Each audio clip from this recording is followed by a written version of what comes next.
Somewhere between the age of 8 and the age of 25, every person makes a decision they never remember making. They decide whether they're the main character or background noise in someone else's story. You didn't choose it consciously.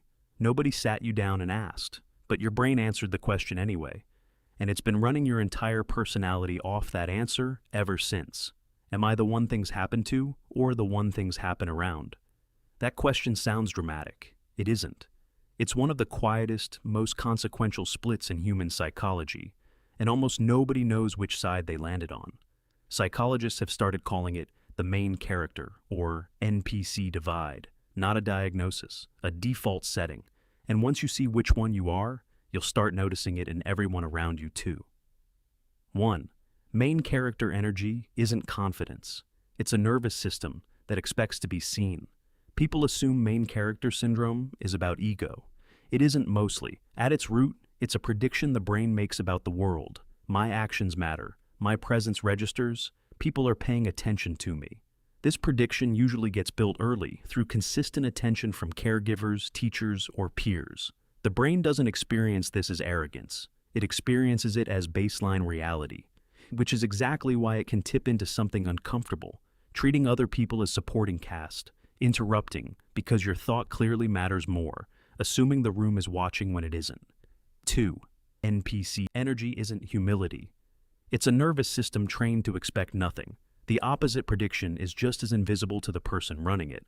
If attention was inconsistent, conditional, or absent growing up, the brain quietly concludes the opposite. My presence is optional. I am background. The story is happening to other people, and I'm allowed to watch. This isn't low self-esteem in the way people usually think of IDF esteem, in the way people usually describe it. It's something closer to invisibility becoming comfortable, even safe. Because if you're not the main character, you can't be blamed, judged, or disappointing. Nobody's watching closely enough for that. 3. The two types are magnetically drawn to each other, and it rarely goes well. Here's the part nobody talks about. Main characters and background characters find each other constantly, because the pairing initially feels balanced. One person leads, the other supports, and it works until it doesn't. The main character type slowly starts making every decision, every plan, every conversation about their own arc, while assuming the other person is simply along for the ride, content in the supporting role. The NPC type person keeps waiting for a moment that never comes. A moment where they're finally asked, finally centered, finally treated like their story matters too. Both people can go years without naming what's actually happening. Stop here for a second. If you've spent years feeling like an extra in your own relationships, your own career, your own family, that's not a personality flaw, and it's not just how you are. It's a prediction your brain made a long time ago, based on evidence that's no longer accurate. The people who trained you to expect nothing aren't the only room you'll ever be in. You were never actually background. You were just never given the close-up. 4. Neither side is the healthy one. And both are performances the brain doesn't know it's doing. It's tempting to romanticize main character energy as the goal. Confident, central, unbothered. It isn't automatically healthier. Unchecked, it produces people who cannot conceive of themselves as wrong, who steamroll rooms without noticing, who mistake other people's silence for agreement.